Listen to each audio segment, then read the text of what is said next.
नमस्कार दोस्तों, मैं आचार्य ध्यान आमीन और यहाँ एक प्रश्न दिया है व्हाट्सएप पे राइटिंग में, जबकि राइटिंग में आपको प्रश्न नहीं देना है। जो भी प्रश्न पूछना है वो आप अपना ऑडियो में पूछेंगे, ठीक है? राइटिंग में नहीं। राइटिंग में बहुत सारी गड़बड़ हो जाती है। अच्छा, एक मिनट। हाँ, ठीक है।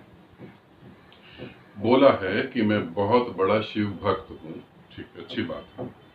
और बड़े होना चाहिए आप, मेरी दृष्टि में।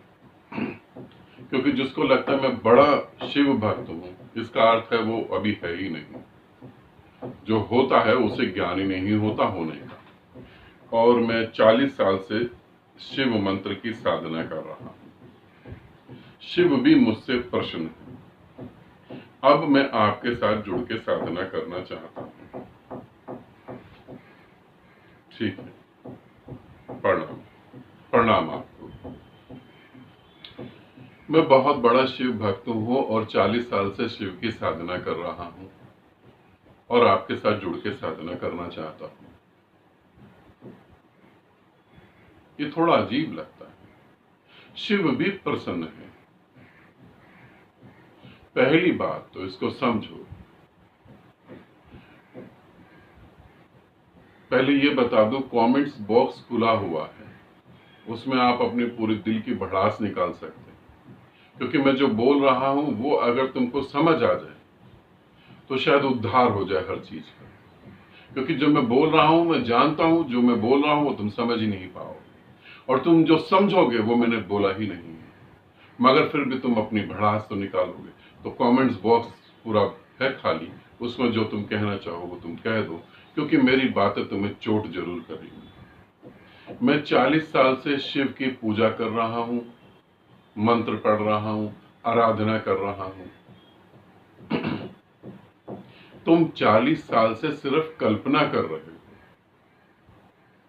हो और कुछ नहीं कर रहे, मात्र सिर्फ कल्पना कर रहे हो। तुम कहोगे नहीं नहीं, मैं तो सच में मंदिर जाता हूं, अमरनाथ गया, बद्रीनाथ गया, केदारनाथ गया। तुम्हारी सिर्फ मात्र कल्पना है, क्योंकि तुम्हारा शिव स्वयं कल्पना है, वो स्वयं सत्य नहीं है। जिसको तुम पकड़ के बैठे हो, जो त्रिशूल लेकर बैठा हुआ, जिसके गले में सांप डला हुआ है, डमरू है, वो एक काल्पनिक चीज है, वो हकीकत में नहीं है। मैं ये नहीं कह रहा कि शिव नहीं है, मैं कह रहा हूं जो तुमने पकड़ लिया वो तुम्हारी कल्पना मात्र है। शिव तो है, बिल्कुल शिव है। शिव के बिना तो अर्थ है ही नहीं। शिव है, मगर तुमने जो पकड़ लिया वो कल्पना है। और तुमने 40 साल जो मेहनत करी वो सिर्फ कल्पना करी और कुछ भी नहीं। अब तुम्हें गुस्सा भी आएगा, तुम्हें बुरा भी लगेगा। तुम कहोगे ये कैसी कल्पना, अरे मैंने पूजा करी, प्रार्थना करी, बेटा मांगा, बेटा मिल गया, बिजनेस मांगा, बिजनेस मिल गया, जो मांगा वो मिल गया।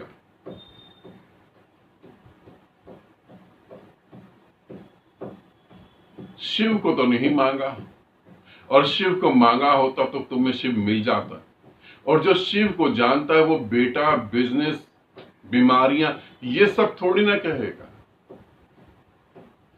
महासूरज के आगे तुम खड़े हो जाओ, एक उदाहरण दे रहा हूं। महासूरज के आगे तुम खड़े हो जाओ और तुम कहो हमारे दीपक में थोड़ा सा तेल है, उसे भी जला देना। ये मोमबत्ती है, इसे भी जला देना। लकड़ियां गीली हैं, इसे भी जला देना। ये मैंने कपड़े धोए हैं, मेरी पत्नी ने, जल्दी सूख जाए।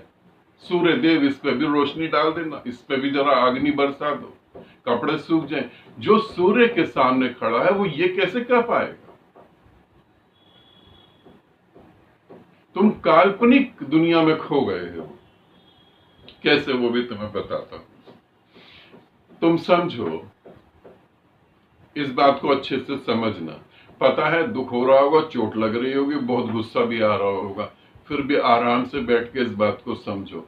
मेरे एक एक शब्द को अगर तुम समझोगे तो मैं तुम्हें गारंटी देता हूं, सच में तुम शिव से मिल सकते हो।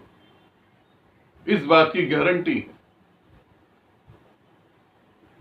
तुम रात को सो गए, गहरी नींद में तुमने सपना देखा, तुम करोड़पति बन गए हो। और करोड़पति नहीं, तुम दुनिया में और लोगों को करोड़पति बना रहे हो। हिंदुस्तान के अंदर कोई भी गरीब नहीं है। सभी के घर के आगे तुमने जेट विमान खड़े कर दिए। सभी अमीर हैं, तुम भी बहुत अमीर हो, और अब तुम सोच रहे हो कि पूरी दुनिया का उद्धार करा जाए। कैसे? किसी और ग्रह पर मनुष्य को बसाया जाए। अब तुम किसी और ग्रह पर पहुंच गए हो, वहां तुमने फ्लैट बना दिए, सोसाइटी बना दी, हॉस्पिटल बना दिए, सारा इंतजाम कर दिया है। अब तुम पूरी दुनिया के लोगों को, गरीब से गरीब लोग, जानवर, पक्षी, कीड़े मकोड़े, सबको ले जा रहे हो, वहां शिफ्ट कर रहे हो। अचानक ही तुम्हारी पत्नी ने कहा कि सुबह उठ जाओ, सुबह हो गई, उठ जाओ, मैंने लंच पैक कर दिया है, तुम्हारा फैक्ट्री जाने का टाइम हो गया, नहीं जाओगे लेट हो जाओगे तो बॉस डांटेगा तुमको, तुम्हें ऑफिस जाना है, उठो जल्दी, क्या कर रहे हो ये? तुम लोगों को पहुंचा रहे हो। पत्नी ने कहा ये हाथ पांव कहां चला रहे हो हवा में, चलो उठो जल्दी से, नहीं तो लेट हो गए, फिर कहोगे कि तूने उठाया नहीं। अब रियल लाइफ में तुम्हारे घर के आगे जेट खड़ा हुआ है। रियल लाइफ में तुम करोड़पति हो? नहीं होना। अब तुमने ये कह दिया इनफ, अब मेरे को पैसा इनफ, अब मेरे को पैसा नहीं चाहिए। अमीर आदमी वो नहीं होता जो ज्यादा कमा रहा होता, अमीर आदमी वो होता जो कह दे इनफ, बस हो गया, अब जीऊंगा इसको। बड़े बड़े अमीर और बनाने में लगे हुए, वो अमीर नहीं है, वो भी फैक्ट्री में जाके ही काम कर रहे हैं। तुम्हारे मुंह से पैसे को लेके इनफ निकला नहीं, फैक्ट्री जाना है। अब तुम हकीकत में आ गए। अब तुम सोचो कि तुम शिव की साधना कर रहे हो। कल्पनाओं में शिव ने भी दर्शन दे दिए, आशीर्वाद भी दे दिया। हकीकत में काम वासना से मुक्त हुए, हकीकत में मृत्यु के भय से मुक्त हुए, हकीकत में ये कह सके कि अहम ब्रह्मास्मि, मैं ही ब्रह्म हूं। हकीकत में ये कह सके कि कोई इस पृथ्वी पर शिव नहीं है, इस ब्रह्मांड का शिव तो मैं हूं। जिसने शिव को देखा वो शिव हो गया। ये कह सके किसी की मृत्यु पे कि मरता कौन है? अरे मुझसे ही पैदा हो रहे हैं, मुझसे ही मर रहे हैं। जो मरा मुझ में समा गया, जो पैदा हुआ मेरे से बाहर आ गया। ये कह सकते हो? यदि ये नहीं कह सकते और आज भी तुम पूजा कर रहे हो, तो तुम समझो तुम कहां पर हो।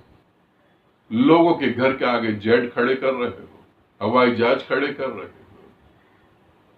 और मौत के पार लोगों को ले जा रहे हो, और खुद मौत से घबरा रहे हो। जरा सा दुख आया, शिव के आगे, उस मूर्ति के आगे हाथ जोड़ के खड़े हो गए, परमात्मा इससे मेरे को मुक्ति दिला।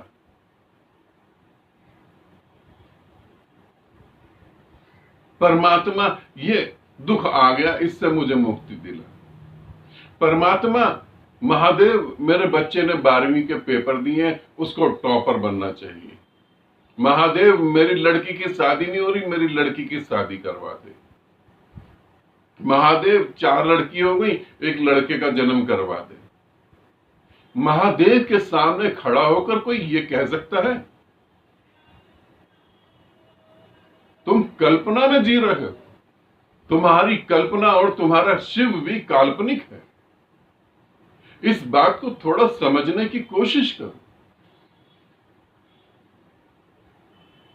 अभी समय है, जागो।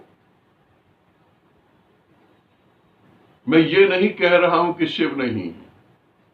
तुम्हारी इंडिया के अंदर शिव की पूजा होती है, ऐसा भी ना सोचना। पूरी पृथ्वी जहां पूरी की पूरी पृथ्वी जहां मनुष्य भी नहीं है, वहां भी शिव की स्थापना करी हुई है। पूरी पृथ्वी जहां मनुष्य नहीं है, वहां भी शिव की स्थापना करी हुई है, मगर वो शिव ओरिजिनल है, तुम्हारा शिव काल्पनिक है। अब अगर मैं तुम्हें कहूं कि इस ब्रह्मांड के बाहर भी शिव की स्थापना करी हुई, ये तो तुम्हें पल्ले पड़ेगा ही नहीं। तुम कहोगे ब्रह्मांड के बाहर कहां, तुम तो अपनी काल्पनिक दुनियाओं से ही बाहर नहीं निकल पा रहे, तो कैसे काम चलेगा? मेरी बातों को इतना ध्यानपूर्ण सुनना, मेरे को देखना, मेरी बातों पर विचार करना, ये बहुत बड़ी बात है। क्योंकि वरना जिनकी आंखों पे ग्रंथ के कपड़े चढ़े हुए हैं, ग्रंथ के कागज लगे हुए हैं, वो तो देख ही नहीं सकते। तुमने सुना, अब इस पे विचारना, मानना नहीं, इसको विचार करके देखना, क्या सच में तुम कल्पना में खो गए हो? तुम्हारी कल्पनाओं से तुम्हें भला हो रहा है, तुम्हारी कल्पनाओं से तुम्हें कोई गति मिल रही है, या तुम्हारी कल्पनाओं से पंडित का भला हो रहा है? क्या हो रहा है? तुम मृत्यु से मुक्त हुए, तुम वासनाओं से मुक्त हुए। आज भी तुम्हें लगता है कि तुम्हारा पति, तुम्हारी पत्नी और कुछ 2-4 बच्चे, यही परिवार है, बस इतना ही परिवार। थोड़ा सोचो, विचारो। समय है, तुम जाग सकते हो।